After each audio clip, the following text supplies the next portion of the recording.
Abi Sakande, many thanks for joining us. You've worked hard this season. You must be very pleased to have been rewarded with a contract extension. Yes, no, I really am. I'm really glad to be part of Sussex for their future plans, and happy that the hard work I put in this season has paid off with an extension for another year.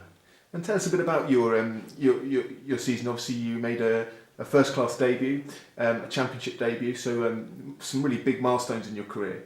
Yeah, 100%. I was looking forward to trying to break into the first team at the beginning of this year. That was one of my goals I set, and I think that game, and one of the biggest things I had to do was become more consistent. I think the game against South Africa, where I managed to take 5 wickets, really put me as it were next cab off the rank to try and get into that first team, and then managed to, with a couple of injuries, there was a spot opened up, and then I managed to get into the team and make my debut in the 4-day game, and I thought I kind of did okay, held my own, took a couple of wickets, which was really exciting to get that chance to run out, and hopefully more of it to come.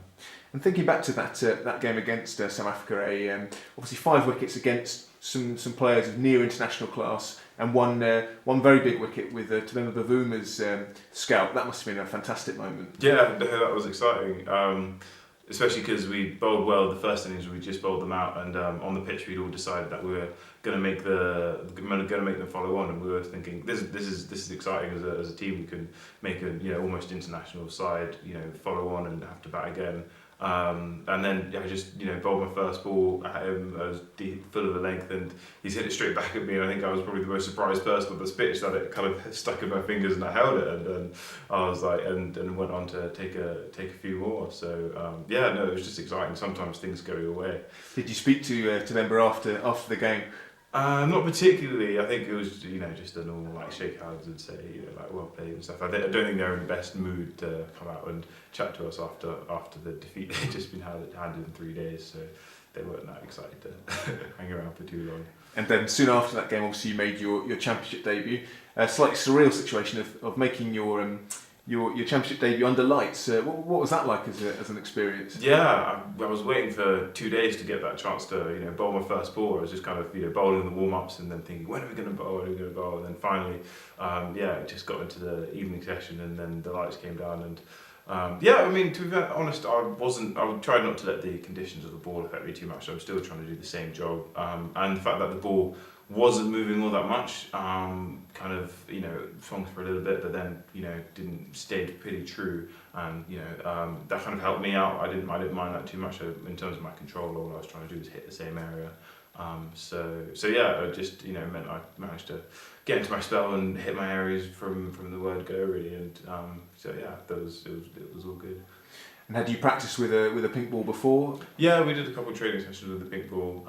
It's different. It's very hard, but what happened when we played out there was that there was a lot of dew, so the seam managed to absorb all the water, so the seam got soft, but the rest of the ball stayed hard, which isn't really good for anyone as a bowler, because the ball still travels off the bat, but it doesn't move sideways, so it was pretty tough going to try and take wickets. And of course that match was drawn, but your next championship fixture was a win against Leicestershire at Arundel. Yeah. That must be nice to be part of a winning side early on in your 4-day career. 100%. I mean, it was a great feeling to be part of a team that going on and winning games. And obviously, I was again itching to bowl, but watching how CJ and Joff and and the other bowlers went about their business, just you like fair enough. They kept bowling really, really well, kept taking wickets, and I was like, okay, well, I'll just hold fire until I get my chance, and try and make a contribution when I can. Really good to be part of the win, because they don't necessarily come around that often. And you mentioned some of the sort of regular first team bowlers. Are they good with giving you sort of advice and input when you're in the squad or around the squad? Yeah, especially some of the other guys, like CJ came up to me before my debut game and basically just said, do the same things that you've been doing, all year. You've been getting better, more consistent. Don't come into the first team and change what you're doing. Make sure you keep doing the same things, because that's why you're here. Because you've been doing that really well. So just keep focusing on that. Which I kind of already knew in the back of my mind, but good to have that really confirmed. And it kind of helps settle your nerves slightly, that you're not doing something magical. It's the same pitch. The stumps are still in the same place. They're always 22 yards away. So you always pretty much trying to do the same thing. So that was, it was good to have that reassurance. And away from the first team, tell us a bit about your season for the seconds, a successful season with victory for Sussex in the 2020 tournament. Yeah, no, I think the seconds has been a good atmosphere this year. I think we played some pretty good cricket. I think we competed well in the one-day format early on in the year, and then obviously in the 2020. I think we pretty much as a team were pretty relaxed. Swifties, Jason Swift, our coach, isn't too intense on us. He wants us to enjoy playing as well as make sure we perform, but to enjoy each other's company as well. And I think that translated onto the pitch where we all just went about and expressed ourselves and played our games. And coming together in the T20 on that finals day at Arundel, where again somewhere we played a bit of cricket, so we were quite used to the conditions. That was it came together pretty well. Angus hit a great knock in the first game to get us through against Lancashire, who had a decent side with Hasib Hamid playing and a couple of others. And then we played Hampshire in the final, and I think we were all pretty much confident that if we got to the final we would win it, because I think Lancashire were the side that we thought were the strongest of the opposition that we had to face. It was exciting to get hands on a piece of silverware because they don't come around very often. I think last time we won it was 2011. So good. And in the red ball, just been taking a decent amount of wickets. And just been working on my game, and there's been a positive season second 11. And obviously, Abi, you're a learned man, an Oxford University graduate. So they say. How do you keep the balance between cricket and your sort of extracurricular activities?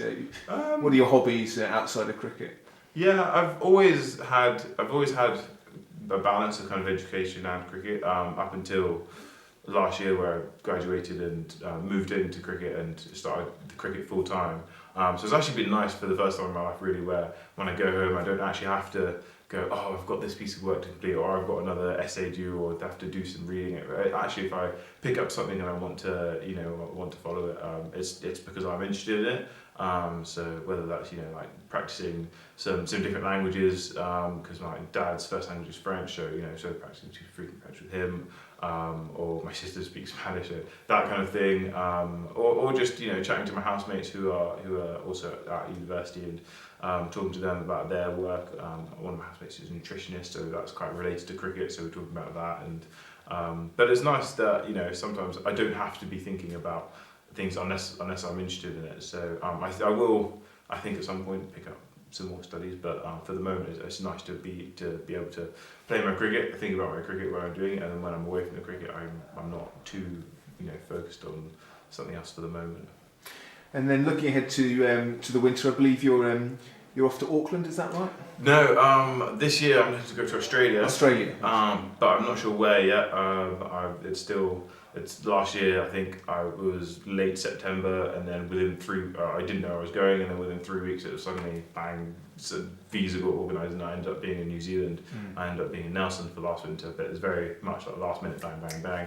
And then I was on the plane and I was like, oh, okay, that's what I'm doing. I think hopefully this year I'm a couple of weeks ahead of that, but I'm still not sure whether I'm going to be in Sydney or in Brisbane or in Perth or what I'm doing yet. So hopefully somewhere in Australia, but I'm not sure how it's going to play out as yet.